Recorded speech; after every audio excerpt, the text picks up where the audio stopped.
Hari ini kita mau belajar tentang surrender to the king.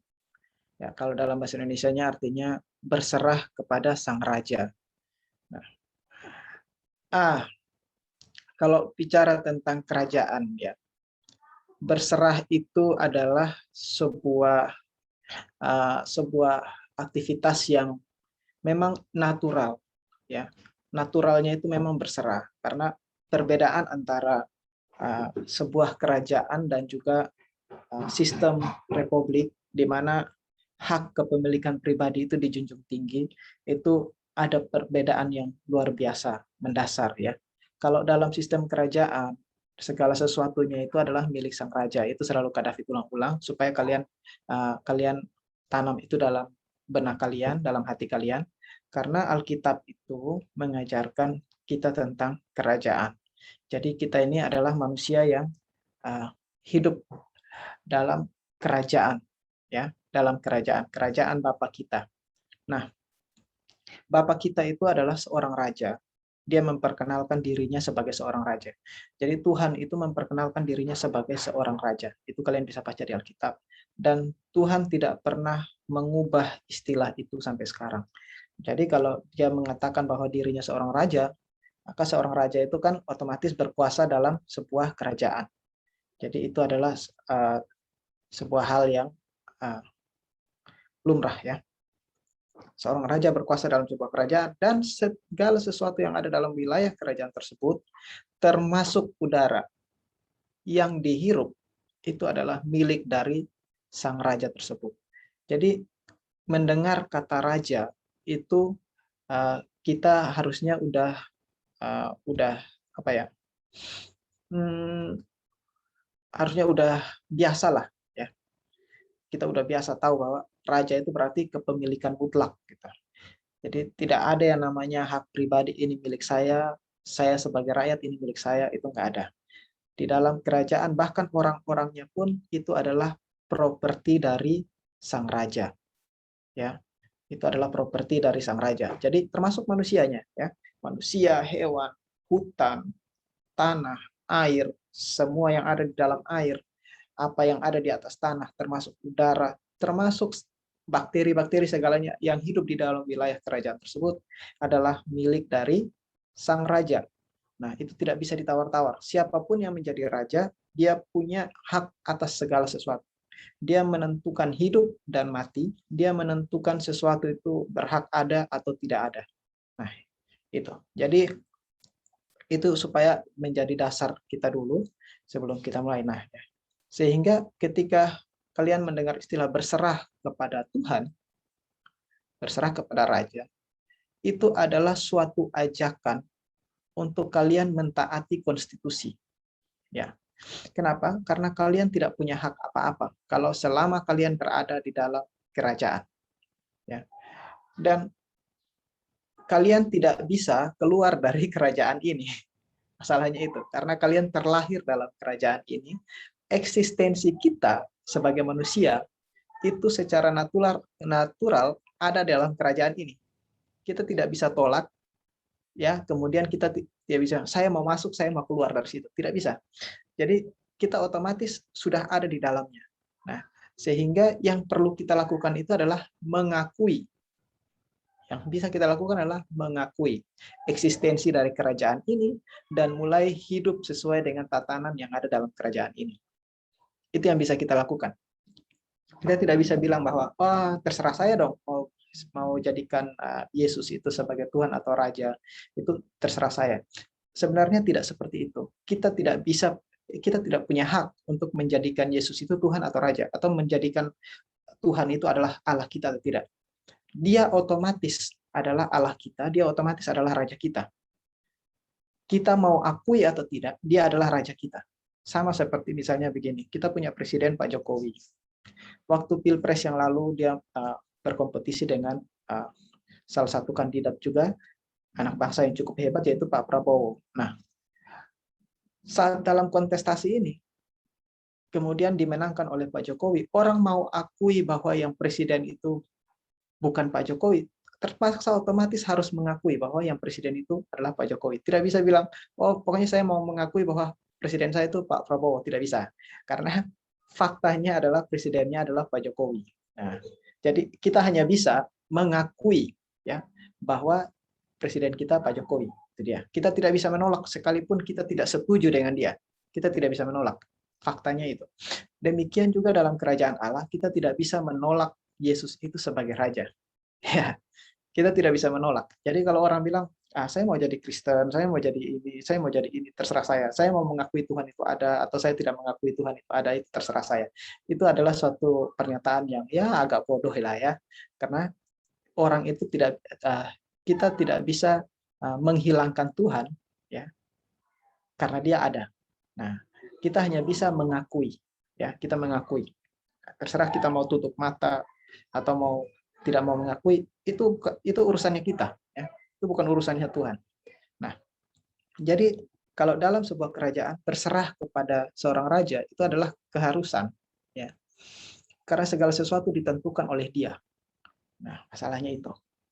Dan di dalam kerajaan Allah, raja kita adalah Allah kita, Tuhan kita, itu raja kita. Nah, Kak David mau share screen untuk kita mulai. Kemudian nanti Kak David hari ini kita akan belajar tentang apa relevansinya kita berserah kepada Tuhan. Ya. Kemudian kenapa kita harus berserah kepada Tuhan? Gitu. Apakah keberadaan saya itu cukup penting, sangat penting, sehingga Tuhan itu membutuhkan kerjasama dengan saya, sehingga saya ini ada dan segala macamnya. Sebelumnya juga Kak David sudah selalu ajarkan tentang betapa pentingnya kalian bagi dunia ini, ya. Karena itulah kalian dipilih untuk hidup di bumi.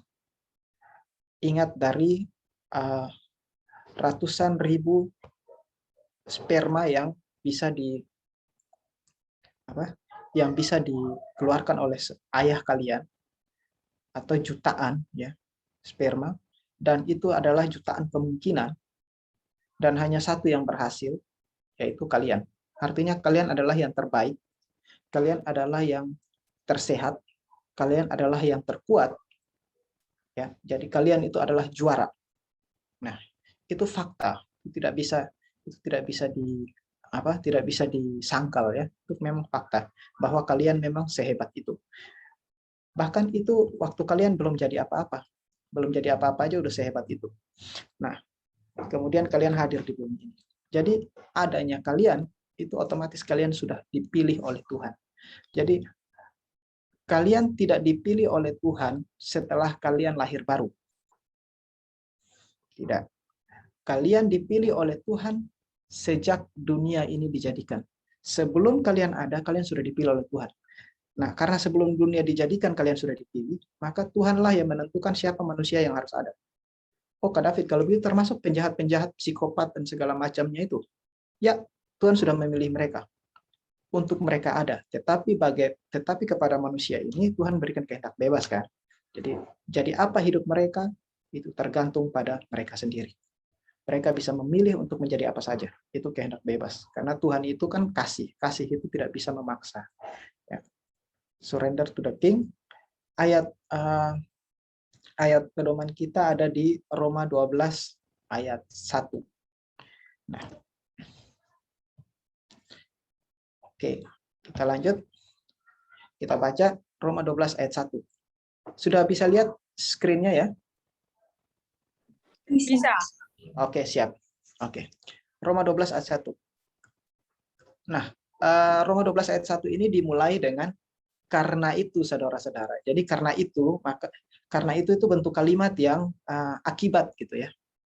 Akibat dari sesuatu, maka gitu. Jadi ini bukan kalimat baru.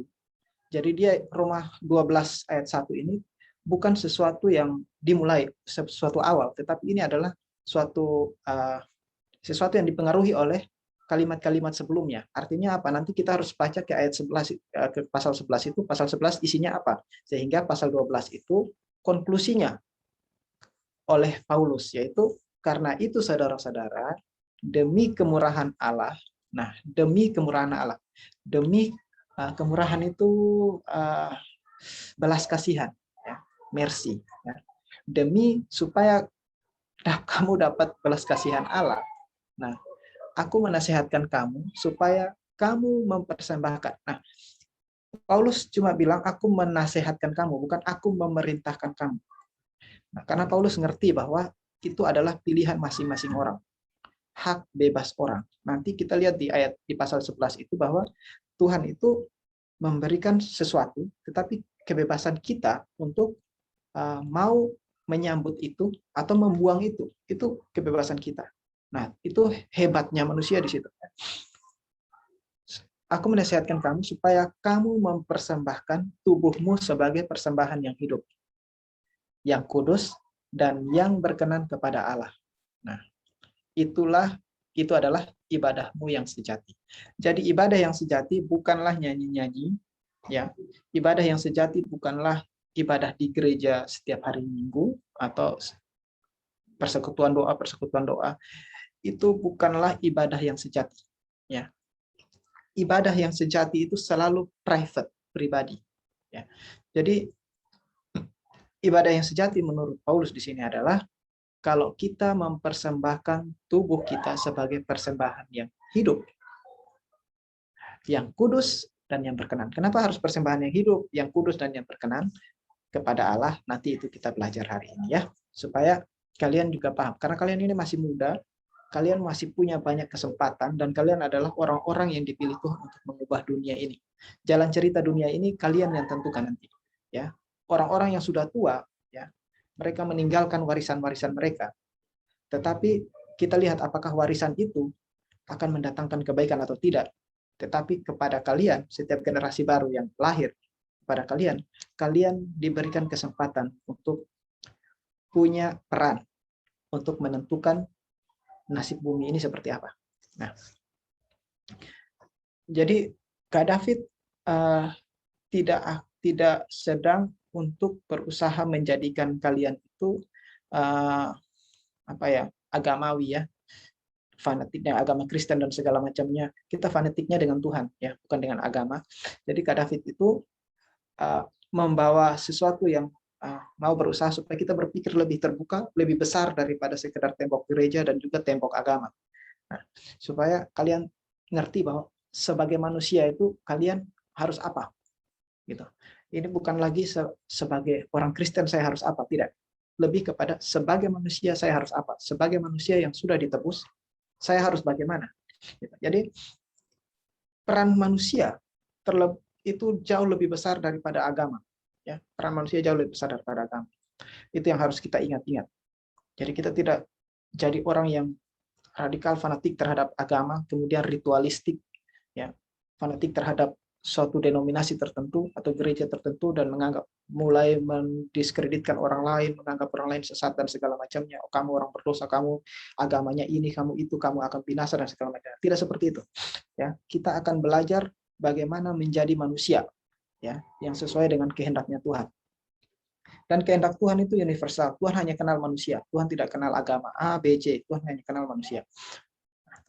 Jadi kalau kalian mau ibadah kalian sejati, persembahkan tubuh sebagai persembahan yang hidup dan juga persembahan yang berkenan, yang kudus dan yang berkenan kepada Allah. Nah, karena Kak David tadi bilang bahwa Roma 12 ayat 1 itu kalimatnya itu kalimat konklusif ya, konklusif.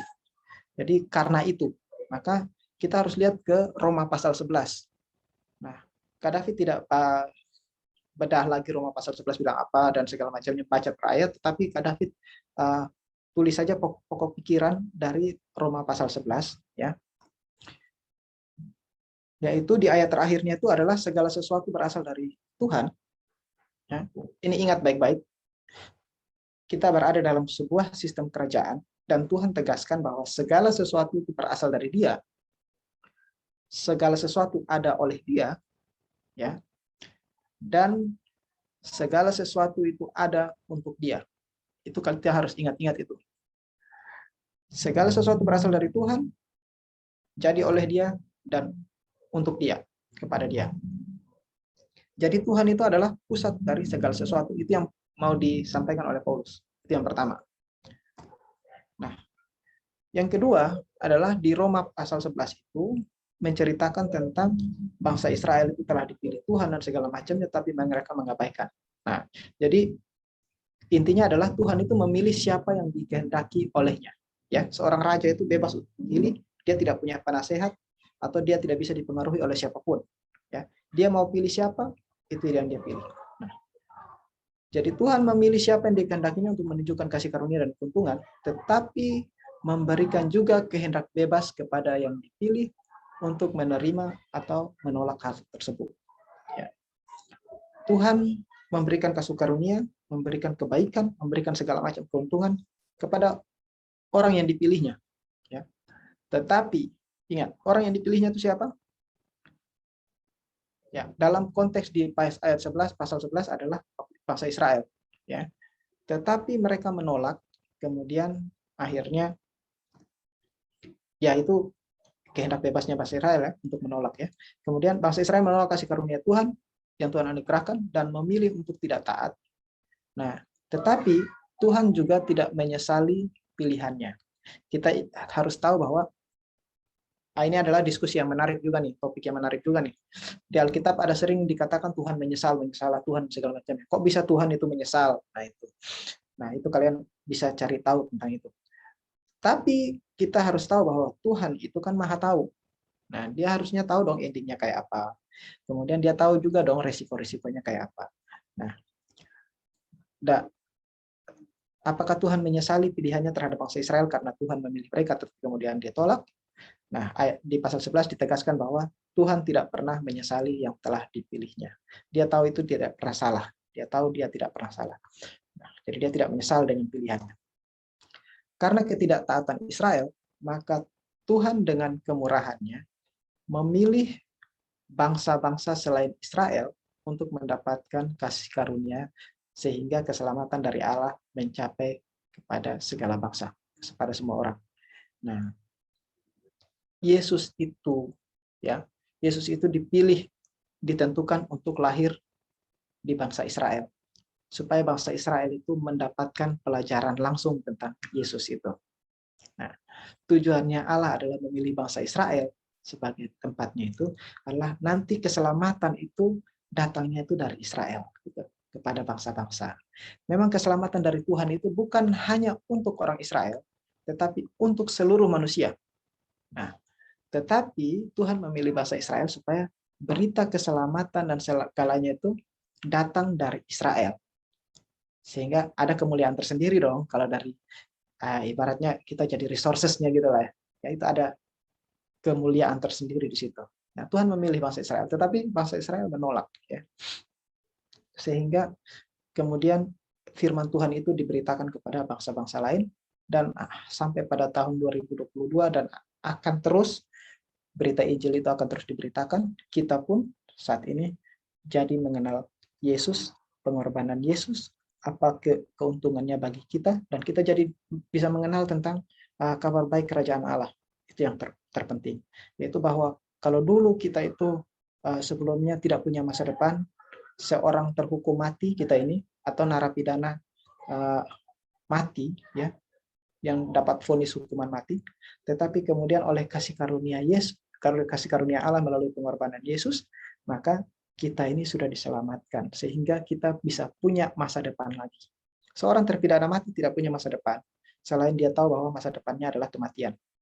Nah, tetapi karena pengorbanan Yesus kita punya harapan bahwa kita masih bisa hidup. Nah, apa bedanya keadaan kita dulu dan keadaan yang sekarang ya? Sebelum kenal Yesus, sebelum mengenal bahwa Yesus itu mati untuk kita. Nah, karena kematian Yesus itu dan kita mau akui tidak akui, Yesus sudah mati untuk kita. Untuk semua manusia. Jadi apakah Yesus juga mati untuk orang-orang beragama lain? Ya. Mereka mau akui tidak akui, pengorbanan Yesus itu juga untuk menebus dosa-dosa mereka. Jadi mereka adalah orang yang sudah bebas dari dosa. Tetapi pengakuan kematian untuk bisa mendapatkan keuntungan dari pengorbanan Yesus itu harus diterima secara iman. Artinya kamu harus percaya bahwa kematian Yesus itu memang untuk menebus dosa-dosamu. Jadi ibaratnya begini, Sheva punya utang 5 juta di si A. Ya. Kemudian Sheva tidak mampu membayar. Kemudian Kak setiap bulan selalu dicicil, misalnya kayak gitu, ada duit dicicil, tetapi kemudian sudah tidak mampu membayar sehingga segala sesuatu miliknya itu mau siap untuk disita. Kemudian tanpa dia ketahui, kemudian datanglah seseorang, kemudian membayar, misalnya Kak David datang lalu bayar, kasih plek 5 juta, ini utangnya sama bunga-bunganya nih, plek 5 juta. Kembalikan semua yang sudah kamu ambil, yang kamu sita. Oke. Semua hartanya Seva dan segala macam dikembalikan. Nah, itu hanya akan mendatangkan keuntungan untuk Seva. Fakta bahwa saya membayar itu fakta. Tetapi bahwa apakah Seva menerima itu sebagai pembayaran hutangnya atau tidak, dia harus bisa percaya itu. Gitu. Jadi karena saya sudah bayar, tapi kalau Seva tidak percaya, dia akan terus berusaha mencicil dan hidup dalam bayang-bayang tekanan orang yang dihutangi. Dia tidak merasa bebas. Nah, jadi kayak begitu. Nah, tetapi karena kita semua manusia sudah ditebus oleh Tuhan, maka kita adalah orang-orang yang bebas. Jadi kita bukan lagi orang-orang yang diperhamba oleh dosa. Nah, jadi berarti saya orang kudus dong, Kak David. Iya, benar sekali. Kamu adalah orang kudus. Jadi dosa yang kamu lakukan itu bukan karena kamu takluk kepada dosa, tetapi itu pilihanmu sendiri. Kamu bisa memilih untuk melakukan dosa atau tidak. Artinya apa? Berarti maut itu kuasanya itu ada di tangan kita sendiri. Kita mau hidup atau kita mati, itu ada di tangan kita sendiri. Bukan lagi kayak dulu, itu sudah otomatis jadi tutup buat kita. Kita harus terima hukuman mati. Tanpa kita punya pilihan apa-apa, kita harus terima hukuman mati. Tetapi setelah pengorbanan Yesus untuk menebus dosa-dosa kita, kita adalah orang bebas. Nah, kalau orang bebas, dia mau masuk penjara atau tidak masuk penjara, itu terserah dia. Itu pilihan ada di tangannya dia. Dia mau kembali kepada hukuman mati atau mau memanfaatkan hidupnya untuk sesuatu yang baik, itu urusannya dia. Nah, karena belas kasihan Tuhan ini, ya, kemurahan Tuhan ini sudah sampai kepada kita, ya, maka pasal 12 itu mengatakan bahwa karena itu persembahkanlah tubuhmu. Kamu persembahkanlah tubuhmu sebagai persembahan yang berkenan kepada Allah. Itulah ibadah yang sejati. Kalau kamu getol senang beribadah kepada Tuhan, nah kalau kamu beribadah, yaitu persembahkan tubuhmu, itu yang paling Tuhan suka gitu. Tuhan tidak butuh disogok dengan duit, ya. Tuhan tidak butuh disogok dengan harta benda karena Tuhanlah yang punya segala sesuatu. Nah, sebelum lanjut kita belajar tentang prinsip persembahan dalam kerajaan. Supaya kalian juga ini sekaligus Kak David juga ajar. Kenapa sih kita di gereja itu mempersembahkan sesuatu? Persembahan itu, ya. Persembahan itu adalah hal yang biasa dalam kerajaan. Setiap raja ketemu raja pasti bawa persembahan, ya. Tidak dengan tangan kosong. Tidak dengan tangan kosong. Kalian pernah ingat Abraham ketemu Melkisedek, ya, bawa persembahan. Daud ketemu Raja Hiram, ya, koleganya selalu bawa persembahan. Ratu Sheba ketemu Salomo, bawa persembahan. Salomo balas juga untuk Ratu Sheba dengan persembahan. Jadi persembahan itu adalah interaksi yang biasa dalam kerajaan, ya. Nah, sekarang dalam kerajaan Allah itu seperti apa? Prinsip yang sama itu dilakukan. Jadi kalau kalian memberikan persembahan kepada Tuhan, itu bukti bahwa kalian berada dalam kerajaan Allah. Jadi jangan kenapa sih kita di gereja harus kasih persembahan? Kalau kita nggak kasih persembahan kan nggak apa-apa. Ya, Tuhan nggak butuh duit, tetapi persembahan, ya, dalam kerajaan itu adalah itu aksi yang protokol yang normal ketika kita mau ketemu raja. Ya. Kalau kita mau ketemu raja, itu protokol yang normal. Sesama raja saling bertemu, protokol yang normal adalah memberikan persembahan dulu. Nah, persembahan itu bisa mencirikan banyak hal, ya. Contoh kayak Ratu Sheba ketemu Salomo, persembahan yang terbaik dari negerinya itu dia bawa. Tujuannya apa sih? Tujuannya untuk pamer sih, ya. Tujuannya untuk pamer bahwa ini nih yang terbaik dari saya nih. Nah, lihat nih, kehebatan saya dalam mengelola kerajaan saya jadi raja yang hebat dan segala kaya dan segala macamnya. Ini persembahan terbaik dari saya. Kamu bisa nggak? Punya nggak? Nah, tetapi kemudian Salomo membalas dengan berkali-kali lipat dari persembahannya dia. Salomo seolah-olah mau bilang, kamu nggak ada apa-apanya dibanding saya. Lihat nih isi kerajaan saya nih, kayak begini nih. Terus dipamerin lah segala macamnya, kemudian dikasih persembahan dan segala macamnya. Bahkan yang diberikan oleh Ratu Syeba itu nggak ada apa-apanya. Jadi persembahan antara raja-raja itu udah biasa gitu.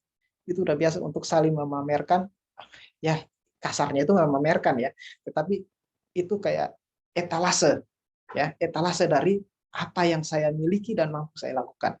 Nah, kita belajar tentang prinsip dari persembahan itu apa sih? Yang pertama, kita harus ingat bahwa segala sesuatu berasal dari Tuhan, oleh Dia, dan kepada Dia. Jadi Tuhan itu adalah raja pemilik sesuatu. Segala sesuatu yang kita persembahkan kepada Tuhan, itu yang pertama kita harus selalu ingat bahwa itu bukan milik kita. Nah, itu kan Kak David sudah pernah ajar ya, dari perumpamaan talenta dulu, bahwa segala sesuatu itu adalah miliknya Tuhan. Tuhan mempercayakan kepada kita untuk kelola. Jadi apa yang kita persembahkan, itu sejatinya bukan milik kita sebenarnya. Itu yang sudah diberikan oleh Tuhan kepada kita. Jadi kita itu cuma ngembaliin, ya, ngembaliin apa yang Tuhan kasih kepada kita. Jadi kenapa kita tidak pelit dalam memberikan persembahan? Karena itu bukan milik kita. Memang Tuhan yang kasih, mau gimana? Ya, Tuhan yang kasih. Dan saat kita ketemu Dia, ya kita harus berikan yang terbaik. Nah, dalam kerajaan, ya, klaim tentang hak milik pribadi adalah hal yang terlarang dan berbahaya. Nah, kenapa? Karena segala sesuatu adalah milik raja. Ketika kamu mulai bilang bahwa ini milik saya, kamu menahan persembahan, kamu ketemu raja, menahan persembahan, itu seolah-olah kamu berkata bahwa raja nggak memberikan apa-apa nih kepada saya. Jadi saya harus mempersembahkan apa? Gitu kan? Jadi kalau kita ke gereja atau kita ketemu Tuhan dan tidak membawa persembahan, ya, Alkitab menulis dengan jelas bahwa jangan datang ke rumah Tuhan dengan tangan kosong. Kamu bawa persembahan. Kenapa? Itu dalam kerajaan itu biasa. Kamu ketemu raja, harus bawa persembahan. Nah, kalau kamu nggak bawa persembahan, itu artinya kamu bilang bahwa saya nggak pernah dapat apa-apa dari raja. Jadi apa yang harus saya persembahkan? Nah, kalau kamu nggak dikasih apa-apa oleh raja, maka tidak ada yang bisa kamu persembahkan. Karena segala sesuatu kan dari Dia. Tetapi kalau kamu dapat sesuatu dari raja, dan ketika kamu datang menghadap raja dengan tangan kosong, itu adalah penghinaan.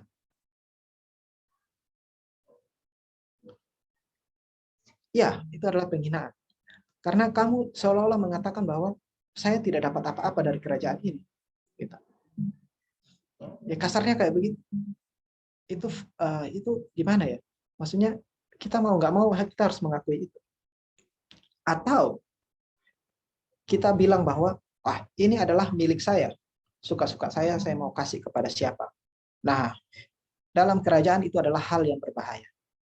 Segala sesuatu adalah milik dari sang raja. Kita harus ingat itu baik-baik.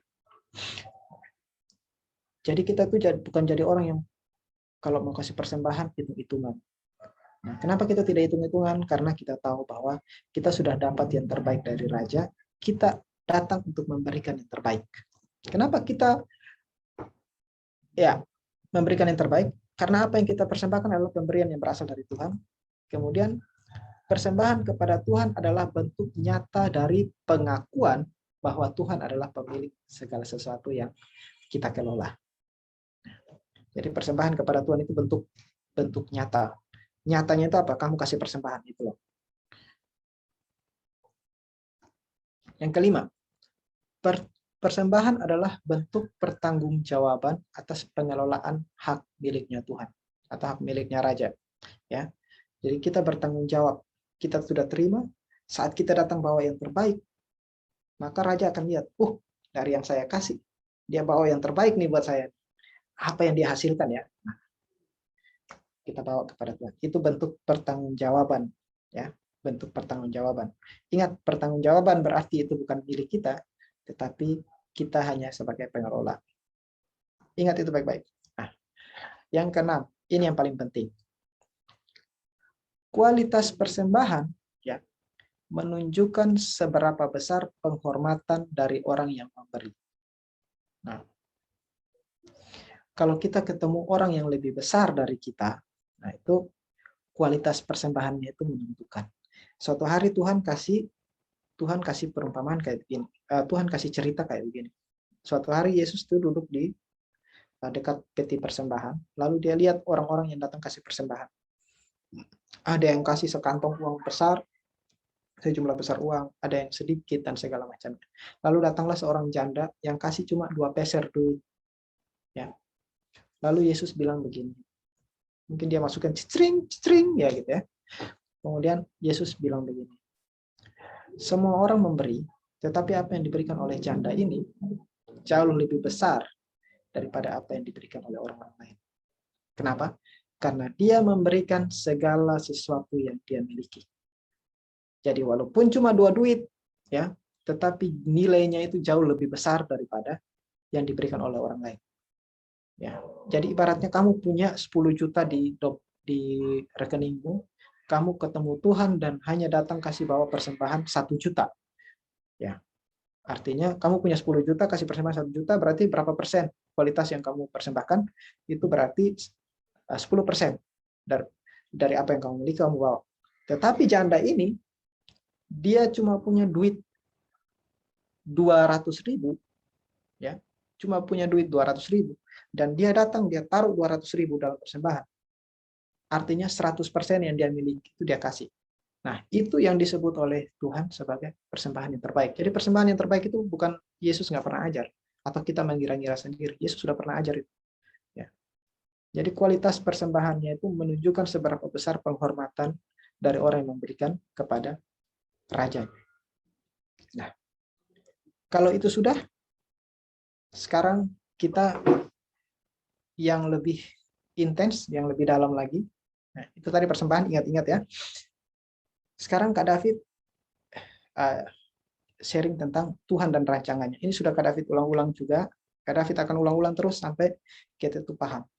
Ya, karena ada orang yang hanya berpusat pada ritual ibadahnya, tidak peduli terhadap ide besarnya Tuhan itu kayak apa. Ada yang baca Alkitabnya itu baca hanya per ayat dan segala macamnya, per pasal dan segala macamnya, dan terkurung dalam sebuah kisah tanpa mau tahu dulu garis besar rancangannya itu apa. Jadi ibaratnya kalau ada labirin-labirin, kalau mau tahu ini ujung ke ujungnya, alfa ke omeganya, maka kita harus naik ke tempat yang lebih tinggi untuk melihat garis besarnya itu kayak apa. Kalau kita mau membangun rumah, kita tidak langsung mulai dengan datang kumpulin batu dan tembok dan segala macamnya. Tetapi kita harus bikin dulu rancangan besarnya kayak apa. Rumah ini akan jadinya kayak apa. Sebelum kita mulai, kita harus buat. Nah, Tuhan pun demikian. Jadi Kak David ajarin kita supaya kalian lebih kenal lagi tentang Tuhan dan rancangannya. Kalau kalian kenal Tuhan dan rancangannya, maka kalian tidak akan menebak-nebak lagi kemana kalian harus hidup dan apa keinginan Tuhan dalam hidup kalian. Yang pertama, Tuhan adalah pencipta segala sesuatu.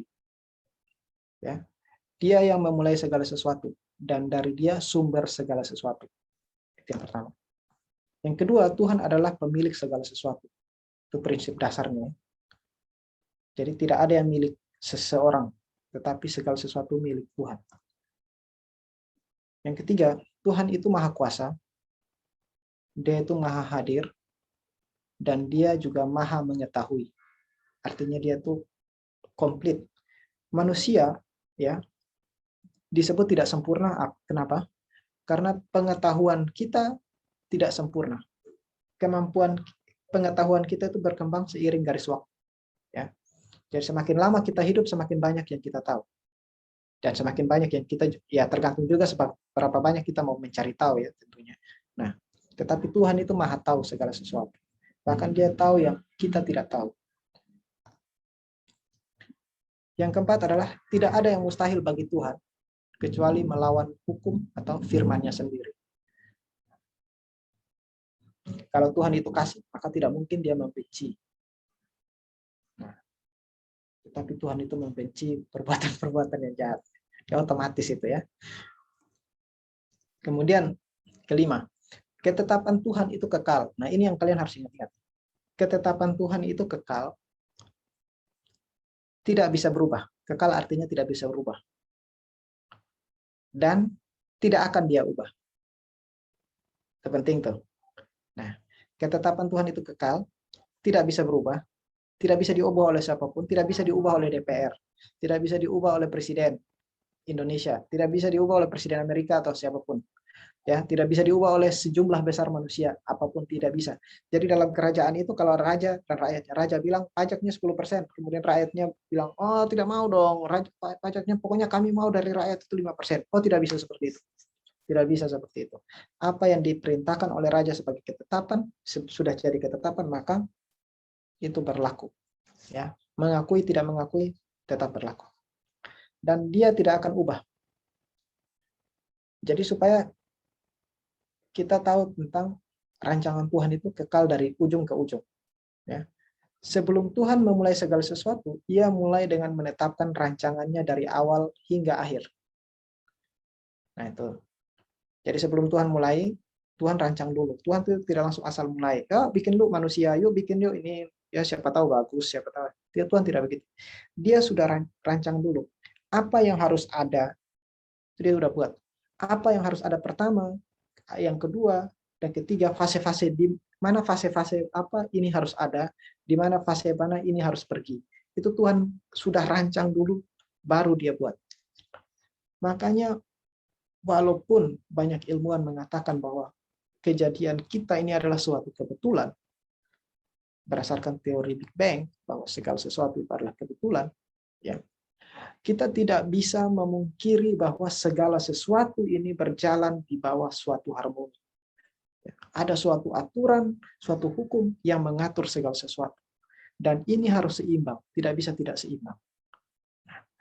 Kalau kita percaya bahwa hidup kita kebetulan, ya, maka kita tidak perlu khawatir terhadap pemanasan global segala macam, mau buang sampah sembarangan segala macam. Ya karena kita segala macamnya kebetulan, dia mau jadi apa ya jadi. Semuanya kecelakaan. Kita tidak perlu menjaga keseimbangan alam, tidak perlu menjaga keseimbangan apapun.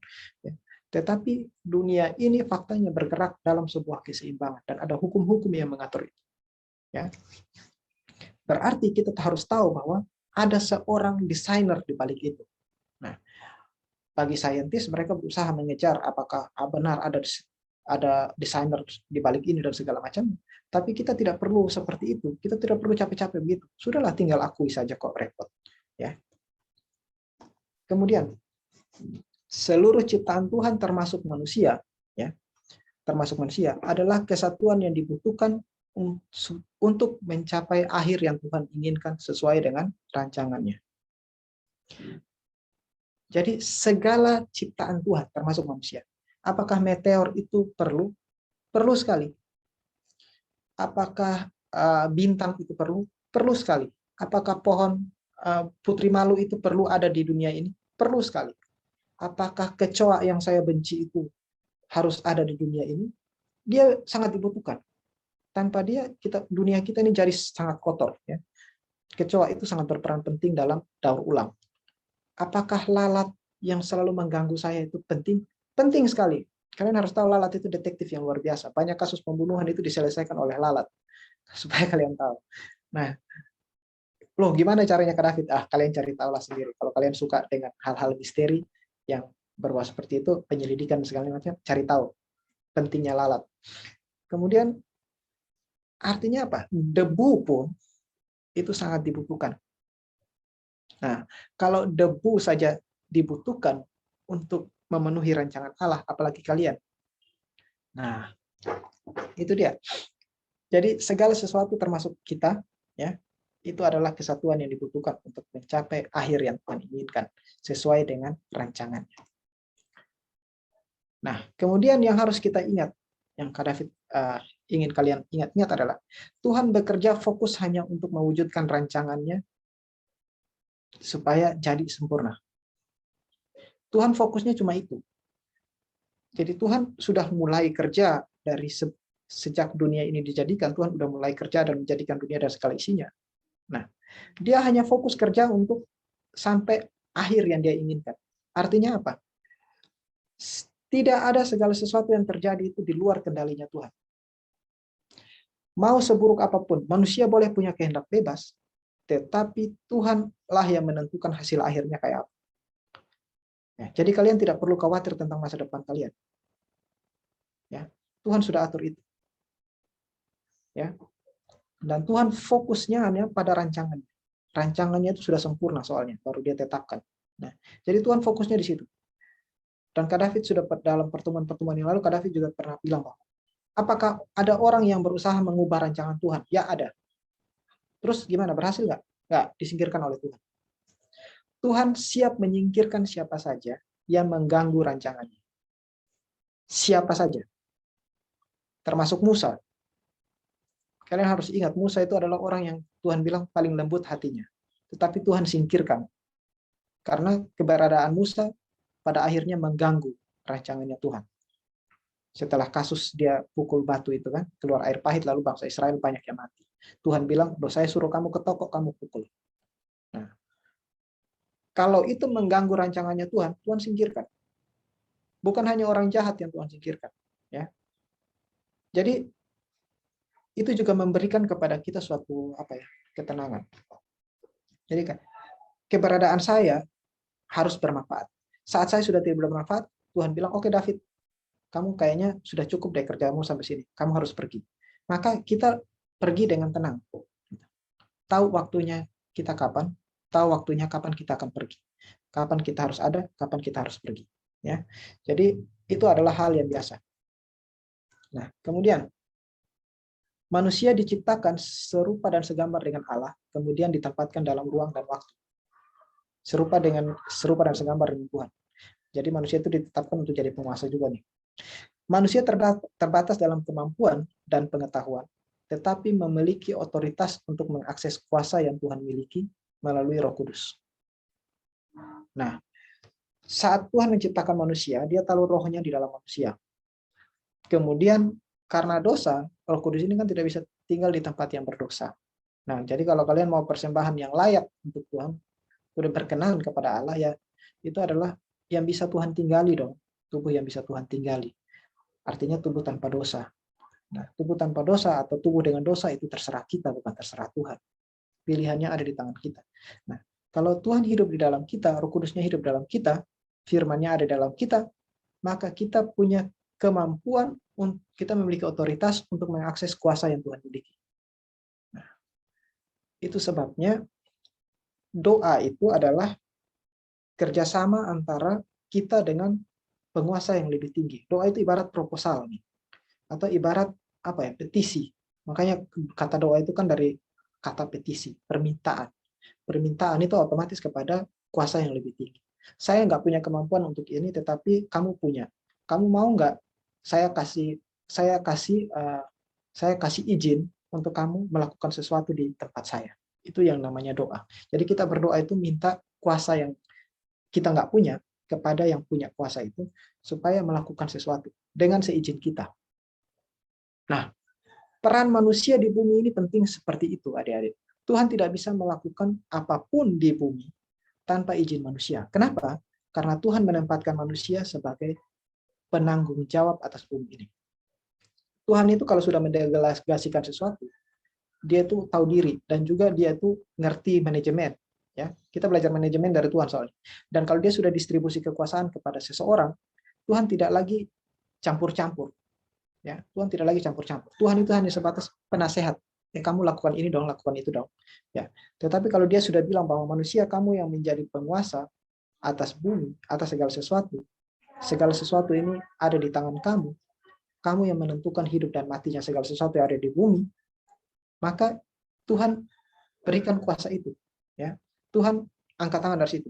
Tetapi karena keterbatasan kita bisa meminta, Tuhan, kamu kan tidak terbatas. Saya butuh mujizat ini, atau saya butuh ini.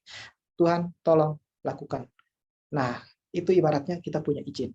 Jadi kayak begini, kalau dalam pemerintahan kita, Presiden Jokowi boleh punya segala macam kekayaan dan kuasa sebagai presiden. Tetapi kalau dia mau melakukan sesuatu di Nusa Tenggara Timur, harus seizin gubernur. Nah, kayak begitu. Atau dia mau melakukan sesuatu untuk Kota Kupang, maka harus atas yang pertama adalah kerjasama dengan pemerintah Kota Kupang. Nah, kalau pemerintah Kota Kupang tidak kasih izin, sebesar apapun kekuasaannya, dia tidak akan bisa melakukan apa-apa. Itu namanya otonomi daerah. Ya. otonomi. Prinsip otonomi seperti itu Tuhan junjung juga, karena dia sudah memberikan kuasa, delegasi kekuasaan. Tapi itu kuasa itu kita bisa akses melalui Roh Kudus. Manusia dijadikan raja atau Allah atas bumi di bawah bimbingan dan tuntunan Roh Kudus. Setiap manusia yang hadir pada tiap generasi dan zaman berperan dalam mewujudkan rancangan Tuhan atas alam semesta. Jadi ya. Yang berikut adalah Tuhan berkeinginan membawa manusia melalui pengalaman perjalanan hidup untuk menjadi raja sejati dan memiliki pengaruh atas seluruh alam. Jadi Tuhan dan rancangannya itu kayak begini nih. Dan rancangannya ini sudah dia lakukan. Kalau kalian baca dalam Kejadian pasal 1 dan pasal 2, nah seluruh rancangan Tuhan itu udah pernah dia buat. Kondisi sempurna, idealnya itu sudah pernah terjadi di atas bumi ini, sudah pernah ada. Tetapi kemudian dosa mengintervensi dan segala macamnya, akhirnya Tuhan bikin misi penyelamatan supaya semua kembali ke rancangan semula. Nah, jadi setelah Yesus mati, kita adalah orang-orang yang lagi dalam misi mewujudkan rancangan Tuhan. Bukan lagi misi untuk diselamatkan oleh Tuhan, tetapi sudah penyelamatan oleh Tuhan sudah selesai. Kuasa dosa sudah dikalahkan. Nah, sekarang tugas kita adalah bagaimana kembali kepada rancangan Tuhan yang sebenarnya dan kita wujudkan surga di bumi. Itu yang Tuhan inginkan. Kalau kalian sudah tahu tentang Tuhan rancangannya, ingat-ingat karena Tuhan itu hanya fokus di sini. Ya. Kita tidak punya kuasanya, tapi kita punya otoritasnya untuk memanggil kuasa tersebut. Nah, Kak David mau kita ingat bahwa Tuhan hanya peduli dan fokus pada rancangannya yang kekal. Itu dia. Manusia boleh berganti, zaman boleh berganti, segala manusia boleh bikin rancangan apapun, tetapi Tuhan hanya peduli dan fokus pada rancangannya yang kekal. Tuhan tidak peduli orang. Ya, Tuhan tidak peduli orang. Selama orang itu berjalan sesuai dengan rancangannya, dia dukung. Tetapi kalau orang itu udah mulai jalan nggak sesuai dengan rancangannya, Tuhan singkirkan. Tuhan siap singkirkan. Siapapun itu, bangsa apapun itu. Bangsa Israel aja Tuhan singkirkan. Ya. Makanya ada ayat yang mengatakan bahwa kalau yang dia pilih aja dia nggak sayang, apalagi kalian. Nah itu di pasal 11 tuh, Roma pasal 11. Jadi Tuhan tanya peduli dan fokus pada rancangannya. Jadi cari tahu benar rancangannya Tuhan apa yang bisa kalian wujudkan. Jadi kalau begitu apa yang Tuhan inginkan dari kita? Tuhan tidak ingin kita mati untuk Tuhan. Tuhan ingin kita hidup untuk Tuhan. Ya. Jadi Tuhan butuh apa? Tuhan butuh tubuh kalian. Kenapa? Bumi ini diciptakan untuk didiami oleh makhluk fisik. Ya. Yang punya kuasa di bumi ini adalah yang punya tubuh fisik, yaitu manusia. Manusia adalah apa? Roh yang mendiami tubuh.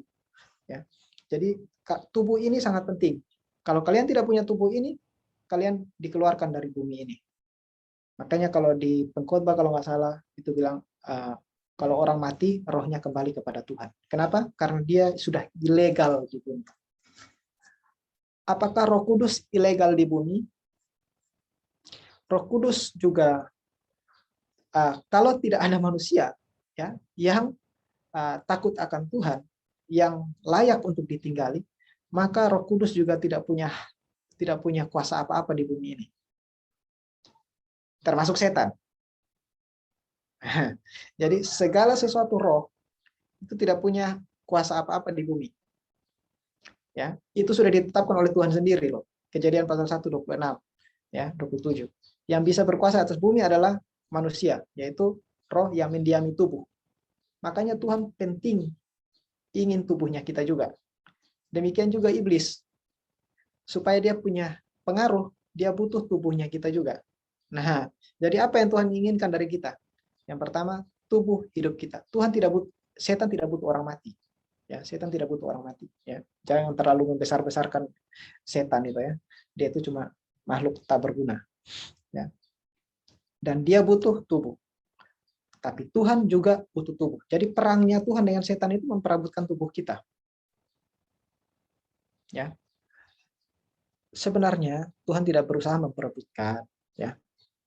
Tapi karena kita itu miliknya Tuhan, hanya kan manusia itu kan punya kehendak bebas. suka-sukanya. Kadang-kadang kita ini yang kadang-kadang suka-sukanya. Ya. Jadi, wah Tuhan mau saya, iblis juga mau saya, wah terserah saya mau ingin bebas, saya tidak mau diikat oleh Tuhan atau diikat oleh setan segala macam. Tetapi ingat, hanya ada dua macam perhambaan. Kalau kamu tidak jadi hambanya Tuhan, berarti kamu jadi hambanya dosa. Itu aja. Nah, di luar Tuhan, kamu tidak bisa buat apa-apa. Kamu itu ibarat pohon yang udah dicabut dari tanah, tinggal tunggu matinya aja. Tuhan ingin tubuh hidup kita. Tuhan ingin hidup kita. Tuhan ingin tubuh kita.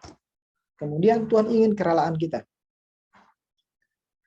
Karena Dia memberikan kepada kita kehendak bebas, maka untuk supaya kita bisa bekerja sama dengan Tuhan, itu butuh kerelaan.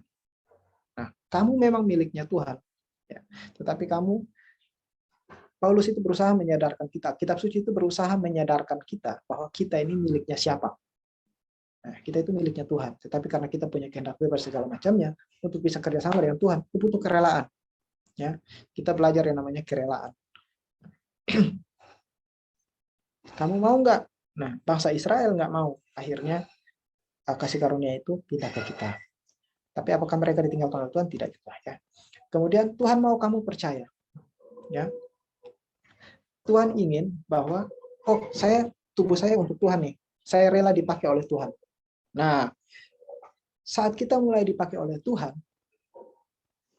nah, kalau yang ikut roket minggu lalu waktu kelas offline, Kak David kan ajar tentang hidup yang seru bersama Tuhan yang tukang pamer, ya kan? Nah, Tuhan itu kan suka pamer. Semua orang di kitab, semua nabi dan orang yang tertulis di kitab suci, mereka mengenal Tuhan melalui apa? Satu hal, yaitu kesulitan. Tuhan akan bawa kita dari kesulitan kepada kesulitan, bukan kesulitan ya. Kayak kesulitan seolah-olah kayak Tuhan itu sengaja mau persulit. Tidak. Tetapi mereka mengenal Tuhan melalui tantangan. Nah, dari mana Musa itu mengenal bahwa Tuhan itu adalah the way maker? Ya, yaitu dari kasus saat tidak ada jalan keluar. Musa harus sampai pada titik tidak ada jalan keluar dan tidak ada harapan, barulah Tuhan menunjukkan diri sebagai way maker, membuat jalan di tengah laut. Dari mana Daud tahu bahwa Tuhan itu penyelamat, ya, atau pahlawan perang? Tuhan itu pahlawan perang. Kan ada lagu-lagunya bahwa Tuhan itu pahlawan perang. Dari mana Dari mana Daud tahu? Ya, karena dari kasus perang-perangnya dia mengalami kesulitan-kesulitan saat perang antara hidup dan mati. Kemudian muncullah Tuhan dan pertolongannya sehingga dia selamat. Makanya dia tahu bahwa Tuhan itu penyelamat, pahlawan perang. Nah, Tuhan itu suka gitu. Tuhan tidak memperkenalkan diri dalam situasi yang nyaman-nyaman itu. Tuhan tidak memperkenalkan diri. Tuhan justru memperkenalkan diri dalam tantangan-tantangan. Jadi serunya ikut Tuhan itu kayak begitu. Ya, kamu mau jadi hebat, kamu harus melewati tantangan. Supaya kalian jadi raja sejati seperti rancangannya Tuhan. Ya, raja itu ngurusin masalah, bos. Raja itu tidak tidur-tidur, makan, seperti yang digambarkan di film-film, asal perintah. Tidak. Raja itu sebagai pemimpin suatu negara yang besar, ya dia itu kerja, mengatasi permasalahan, persoalan demi persoalan. Jadi, dari mana sih kalian pintar kalau gurunya nggak pernah kasih tantangan berupa soal-soal? Ya kan? Nah, tapi kan guru kan bisa juga kan kasih pelajaran-pelajaran tanpa kasih soal atau ujian gitu. Ya bisa, tapi kalian kan jadinya tidak menghargai pengetahuan itu kan. Kalian jadinya menghargai pengetahuan itu dan berusaha mempelajari kembali dan mengingat-ingat karena ada ujiannya. Kalian tahu akan ada ujian di akhirnya. Makanya kalian itu belajar dengan baik, berusaha mengingat. Kalau tidak ada ujiannya, itulah pengetahuan lewat aja. Kayak begitu. Itu memang sudah naluri kita seperti itu. Makanya Tuhan itu membawa kita dari tantangan kepada tantangan. Nah, di dalam tantangan tersebut, kita boleh merasa takut, kita merasa putus asa, kita merasa patah semangat, kita merasa seolah-olah tidak ada jalan keluar. Ini pokoknya mati deh, cuma hanya bisa mati. Kayak Yosafat yang dikepung pasukan sebanyak pasir di laut. Ini nggak ada jalan keluar. Kita perang pun mati, kita nggak perang pun mati. Jadi caranya gimana? Satu-satunya cara adalah percaya masih ada Tuhan. Nah, kita punya otoritas untuk memanggil, kita punya akses untuk memanggil kuasa yang lebih tinggi dari kita nih, yang maha tadi, yang omnipotence, omniscience, omnipresence. Nah, itu kita punya kuasa untuk memanggil itu. Nah, oleh sebab itu, yang dibutuhkan adalah apa? Percaya. Kalau Tuhan kasih saya misi ini, bahwa menurut Tuhan saya mampu untuk menyelesaikan rancangan Tuhan, karena dia sudah pilih saya ada di bumi, masa dia biarin kayak begitu, keleleran kayak begitu, kan nggak mungkin. Saya ada untuk memenuhi rencananya Tuhan. Maka dalam kesulitan apapun, percaya bahwa rancangan Tuhan itu hanya peduli dengan rancangannya untuk jadi nyata. Selama itu Tuhan lakukan, dia akan backup kita. Ya. Dan kalau Tuhan di pihak kita, siapa lawan kita? Itu aja. Yang penting kita percaya. Ya. Dan yang keempat atau terakhir adalah ketekunan. Yakobus pasal 1 ayat 2 dan seterusnya itu mengatakan bahwa anggaplah sebagai suatu kebahagiaan kalau kamu jatuh ke dalam berbagai-bagai pencobaan atau berbagai tantangan. Kenapa? Karena dari tantangan-tantangan itu akan menghasilkan ketekunan. Nah, ketekunan itu artinya apa? Saat orang lain berhenti, kamu lanjut. Saat kamu menghadapi tantangan, orang lain putus asa dan berhenti, kamu enggak. Nah, kalau misalnya dalam hubungan relasi kalian dengan orang lain menghadapi tantangan, yang namanya ketekunan apa? Oh, kamu nggak fokus pada masalahnya, tapi kamu fokus pada bagaimana mempertahankannya dengan orang tersebut. Kamu akan cari jalan keluarnya. Setiap masalah itu punya jalan keluar.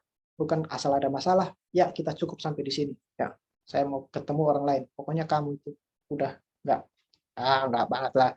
Pokoknya gampang-gampang begitu kita itu memutuskan hubungan dengan orang. Ya, tidak seperti itu. Ketekunan itu berarti berusaha setiap ada tantangan, masalah, kita cari jalan keluarnya apa. Nah, itu dia. Jadi Tuhan butuh 4 ini. Yang pertama tubuh hidup kita, ya, bukan tubuh mati kita ya. Tuhan butuh tubuh hidup kita. Yang kedua adalah kerelaan, yang ketiga adalah kepercayaan kita dan ketekunan. Nah, di Yakobus pasal 1 tadi, di ayat 4-nya itu mengatakan bahwa karena ketekunanmu menghasilkan tahan uji. Nah, kemudian ini semua akan menghasilkan kesempurnaan, ya, keutuhan, dan tidak kekurangan suatu apapun. Jadi kalau kalian mau sempurna, sama seperti Tuhan sempurna, kalian tidak takut terhadap tantangan. Nah, jadi kalau kalian tahu itu ujian, namanya ujian berarti kalian udah tahu jawabannya dong, harusnya. Ya kan? Kalian sudah diajarin sebelum baru diuji. Tuhan itu bukan orang yang tiba-tiba kasih ujian tanpa kalian tahu apa-apa. Kalian udah tahu, lalu kalian diuji. Misalnya kalian menyanyi di gereja dengan luar biasa, menyanyi lagu rohani, Tuhan, kaulah segalanya bagiku. Tidak ada suatu apapun yang dapat menjauhkan aku dari kasih. Wah, lalu Tuhan bilang, wah yang benar. Oke, kita coba nih.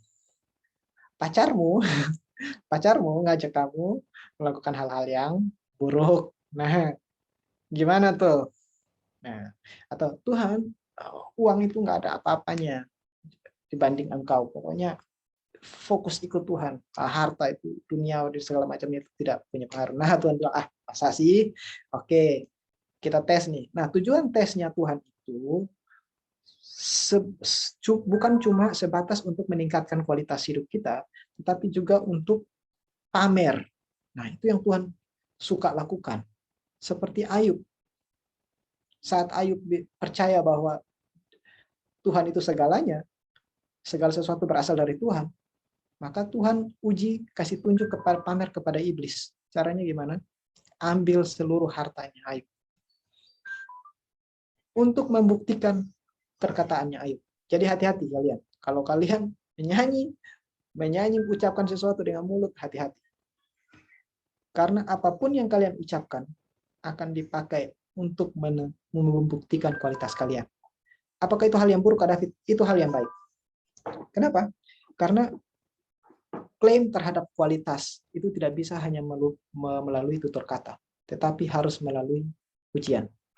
Kalian lihat kalau penjual ember di pasar, ditulis di situ ember pecah, anti pecah. Apa yang membuktikan bahwa ember itu anti pecah kalau nggak pernah dihantam? Nah, maka si penjualnya itu biasanya kalau lewat depan rumah kalian itu, dia biasanya embernya itu 2 dihantam. Wah, ini ember anti pecah, hantam kayak gitu. Nah, gimana jadinya kalian kayak rasa kayak begitu? Wah, kalian kan pasti ada rasa stresnya, ya kan? Kalian pasti ada rasa, jengkelnya dan segala macam. Tapi itu hal yang normal. Selama kalian dalam ujian, kalian harus tahu bahwa oh, ujian ini untuk membuktikan kualitas saya. Kalian hanya cukup mengeluarkan kualitas yang sudah ada di dalam kalian. Kayak begitu. Oke, itu yang Tuhan inginkan. Nah, kemudian persembahkan tubuhmu sudah. Kemudian yang kudus. Kudus itu artinya khusus, ya. Kudus itu artinya khusus. Artinya khususkan hidup kita untuk memenuhi rancangan Tuhan melalui hidup kita. Jadi khususkan hidupmu untuk memenuhi rancangan Tuhan melalui kamu. Nah, rancangannya Tuhan melalui hidup saya apa? Itu berkaitan dengan bakat-bakat kamu, kemampuan-kemampuan kamu, kemampuan bawaan, ya, kemampuan bawaan kamu, ya. Setiap manusia itu dikaruniai bakat. Tidak ada seorang pun yang tidak. Bakat orang berbeda-beda, ya. Kalau kalian baca di dalam Roma 12, ya.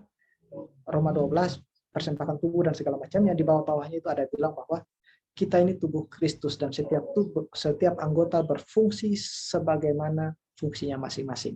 Tangan untuk menggenggam, ya, untuk menggenggam, jangan dipakai jalan, maksudnya itu. Ini kan sudah bakat bawaan untuk menggenggam dan segala macam. Tidak dipelajari di sekolah dan segala macam. Hidung untuk menghirup nafas dan segala macamnya. Bulu-bulu hidung untuk menyaring udara dan segala macam. Semua udah ada fungsinya masing-masing. Ya, lakukan sebagaimana naturalnya. Jangan berusaha menjadi orang lain. Dunia hewan dan dunia tumbuhan itu nggak pernah mengalami krisis. Kenapa? Karena semuanya berfungsi sebagaimana biasanya. Ya, bunga di padang ya kayak lakukan sebagaimana tugasnya di padang, tertanam dalam tanah dan segala. Burung di udara nggak pernah menabur, tapi selalu dikasih makan Tuhan. Kenapa? Dia fokusnya jadi burung. Hanya manusia aja yang berusaha menjadi sesuatu yang bukan dirinya. Ya. Yang tangan pengen jadi kaki, kaki juga pengen jadi tangan, mata pengen jadi kepala, otak pengen jadi kaki, dan segala macam. Nah, dengkul pengen jadi otak, wah kacau kan? Nah, setiap orang dengan kemampuannya masing-masing yang Tuhan sudah karuniakan berfungsi, ya, berfungsi. Untuk apa? Memenuhi rancangan Tuhan. Kemudian jadikan itu sebagai korban yang layak atau berkenan. Nah, berkenan itu artinya layak. Artinya apa? Persembahkan tubuhmu sebagai persembahan yang layak bagi Tuhan, yaitu Sang Raja segala raja. Tentunya dengan persyaratan yang dia tetapkan. Kata layak itu kan berarti ada persyaratannya, gitu loh maksudnya. Yang layak itu berarti ada persyaratan. Ibarat kalau Sheva cowok ideal untuk yang kamu mau itu kayak apa? Nah, itu kalian yang layak untuk kamu itu kayak apa? Nah, otomatis kamu akan mengeluarkan persyaratan-persyaratannya kayak begini. Nah, demikian juga dengan Tuhan. Tuhan itu nggak sekedar terima persembahan-persembahan kayak begitu yang kita bawa aja. Ini Tuhan, ini tubuhku dan segala macamnya. Tuhan itu nggak sekedar begitu. Tuhan itu raja, terlalu agung itu untuk hanya sekedar bawa apa ya udahlah, bawa apa ya udah. Ya, jadi kalau kalian bawa persembahan ke gereja dan kalian sudah hitung-hitung dari rumah, jangan pikir Tuhan tidak tahu. Ya, Tuhan itu tahu. Nah, setiap persembahan syarat pertamanya itu biasanya tanpa cacat. Nah, haruslah persembahan yang terbaik, ya, yang tanpa cacat. Tanpa cacat itu artinya sempurna. Waduh, kalau sempurna bisa nggak ya? Bisa dong. Makanya Tuhan bilang, hendaklah kamu sempurna sama seperti Bapakmu adalah sempurna. Tetapi untuk menuju kesempurnaan itu, teman-teman, itu butuh kesadaran penuh dari kita dalam mengelola hidup kita dan butuh pengawasan yang ketat terhadap hidup kita. Nah, untuk sempurna itu bisa seperti itu. Kemudian untuk sempurna tanpa cacat itu juga kita harus melalui berbagai macam tantangan lewat tantangan. Karena tantangan-tantangan itu memperkuat kita, membuat kita menjadi lebih berhikmat, membuat kita jadi lebih pintar, membuat kita menjadi lebih cerdas. Nah, kemudian syarat berkenan yang berikutnya adalah apa? Merupakan hasil yang terbaik dari usaha terbaik. Jadi yang layak berkenan itu kayak apa? Yang pertama tanpa cacat, kemudian merupakan hasil terbaik dari usaha terbaik kita. Nah, makanya kalau Paulus bilang, ingatin kita kalau saudara-saudara persembahkan tubuhmu sebagai persembahan yang hidup, artinya awasi hidupmu dengan baik, supaya saat kamu kasih persembahan itu kepada Tuhan, itu adalah persembahan yang tidak bercacat. Jadi, Kak David, saya kan manusia yang lemah, terhadap dosa dan segala macamnya. Yang menurut kita ya, biasanya kayak begitu kan ya. Kita kan manusia yang lemah Kak David, penuh dengan dosa, noda dan dosa, tidak sempurna dan segala macamnya. Terus gimana dong Kak David? Kita kan lemah untuk menolak dosa. Nah, setelah kematian Kristus, berdosa atau tidak, itu ada di tangannya kita. Kita kembali kayak Adam dulu. Adam dulu kan Tuhan bilang begini, buah di dalam tengah taman itu jangan kamu makan. Kalau kamu makan mati. Artinya apa?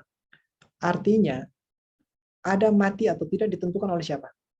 Oleh dia sendiri. Kita berdosa, kita cacat, atau kita sempurna. Ditentukan oleh siapa? Kita sendiri. Bukan ditentukan oleh Tuhan. Tuhan udah kasih kita otak untuk menimbang. Tuhan kasih kita juga kitab suci. Atau Tuhan kasih kita informasi, Alkitab. Kasih firman-Nya, kasih Roh Kudus-Nya. Supaya kita kan mampu menimbang mana yang berkenan kepada Tuhan, ya, apa yang sempurna, apa yang berkenan kepada Allah. Itu makanya Paulus mengatakan bahwa berubahlah, jangan menjadi serupa dengan dunia ini, atau jangan menjadi serupa dengan orang-orang kebanyakan, ya. Jangan terlalu ikut-ikutan orang, selalu berusaha untuk supaya bisa diterima semua orang, lalu kamu ikut-ikutan menjual nilai diri kamu dan segala macamnya, menjual value-value yang luhur dalam diri kamu demi supaya bisa diterima orang. Gak usah kayak begitu. Berubahlah oleh pembaruan budimu. Ya, budi itu pengetahuan. Nah, bukan berubah karena Tuhan ubah, nggak juga. Ya, Tuhan sudah kasih kita kemampuan untuk berubah kok. Artinya mau berubah atau enggak itu urusannya kita, ya, bukan urusannya Tuhan. Ya, Tuhan kasih kita kemampuan untuk itu. Kalau kamu pikir kamu salah, berubah. Nah, manusia itu kan kayak begitu. Saat dia dituduh salah, dia langsung otomatis berubah. Jadi manusia itu berubah, bisa berubah. Itulah asiknya manusia. Jadi bukan cuma manusia dari baik bisa jadi jahat, tapi juga jadi dari jahat menjadi baik. Kalau begitu, kita mampu dong berarti untuk bisa mempersembahkan tubuh kita sebagai persembahan yang kudus, berkenan kepada Allah. Ya, persembahan yang hidup, kudus dan berkenan kepada Allah. Nah, sekarang apakah kita memiliki? Ya, kita memiliki. Kenapa? Karena kita memiliki tubuh, ya, untuk kita persembahkan. Tubuh ini diberikan oleh Tuhan kepada kita untuk kita pakai. Persembahkan itu bukan berarti kalian lalu pergi ke gereja, Pak Pendeta, Ibu Pendeta, saya mau melayani musik dan segala macamnya. Saya mau khotbah, kemudian semua rame-rame orang Kristen berfokus pada gereja. Tidak seperti itu, teman-teman. Tuhan itu punya rencana yang universal untuk bumi ini, ya, bukan untuk gereja. Tembok gereja terlalu kecil, ya. Bahkan Tuhan satu kali dia negur nabi siapa tuh, dia bilang terlalu sedikit bagimu kalau hanya untuk menjadi hamba, tetapi kamu akan saya pakai untuk menjadi saksi bagi bangsa-bangsa. Kamu terlalu sedikit kalau kamu tuh hanya ada di bait Allah. Saya bawa kamu nih kepada pemerintahan, taruh di dunia pendidikan, taruh di dunia entertainment, perfilman, segala macamnya. Biar kamu pakai pengaruh kamu di situ. Ubah ini jadi lebih baik. Ya, karena lihat, saat dikelola oleh orang-orang yang tidak mengenal Tuhan, dunia ini jadinya kayak begini. Tetapi saya mau, kalau kamu persembahkan tubuhmu kepada saya, artinya kamu mempercayai bahwa saya akan mendrive, akan mengarahkan hidup kamu untuk melakukan hal-hal yang luar biasa. Nah, saya akan taruh kamu berdasarkan kemampuanmu untuk ini. Kamu berbicara di depan publik. Oh, kamu di multimedia. Kamu di sini, di sini. Kalau kalian mau pakai kemampuan kalian di gereja, silahkan. Itu tidak salah. Itu, tetapi terlalu sedikit kalau kalian hanya pakai di situ.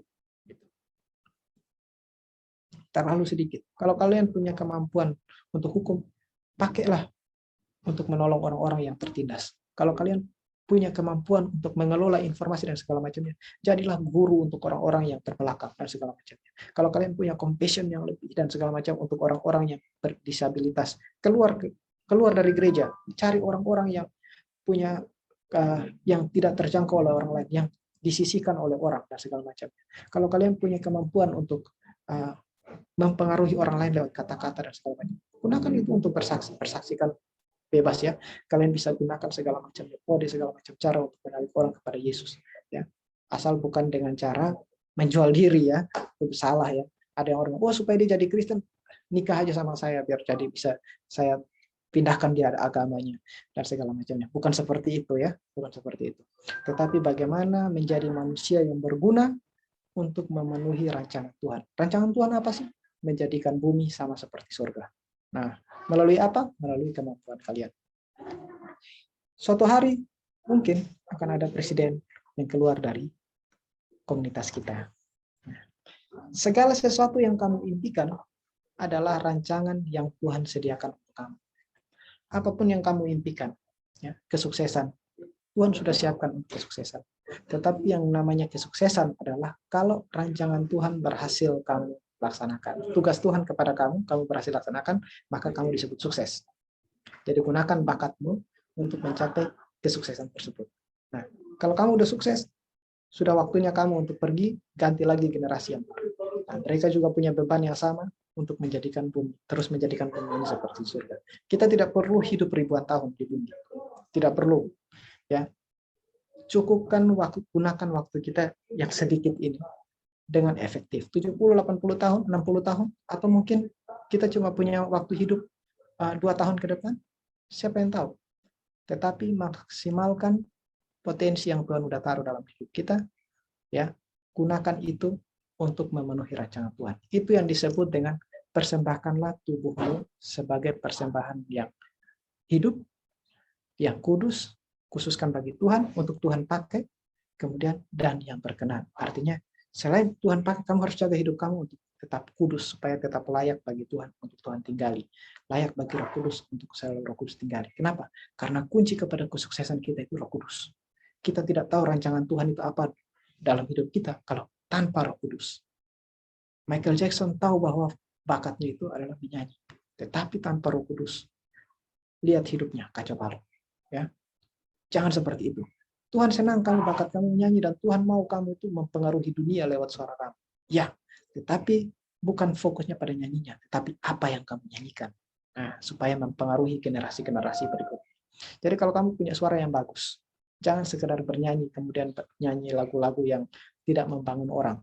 Tetapi kalau kamu punya suara bagus yang orang suka dengar, mulailah bikin lagu-lagu yang memotivasi orang. Ya, bikinlah lagu-lagu yang bisa mempengaruhi orang. Bukan sekedar bernyanyi, tetapi ingat apa yang pesan yang kamu bawa. Demikian juga dalam pekerjaan kita, sebagai apapun kita.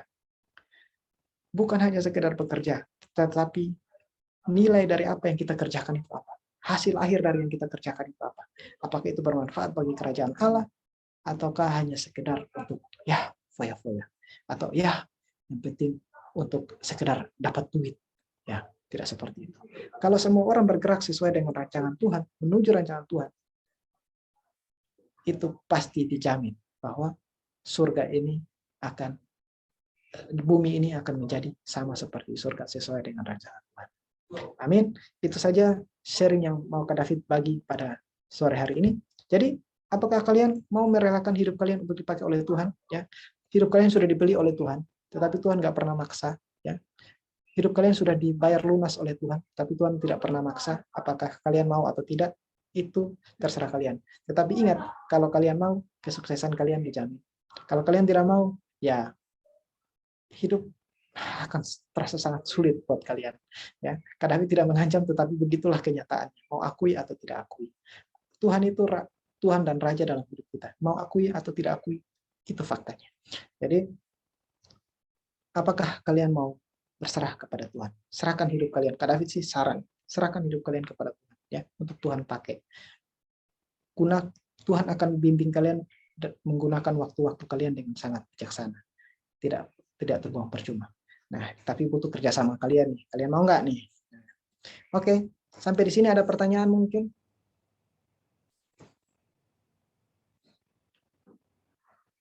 Ada pertanyaan atau mungkin ada yang kalian kurang paham gitu untuk kalian tanyakan? Silakan.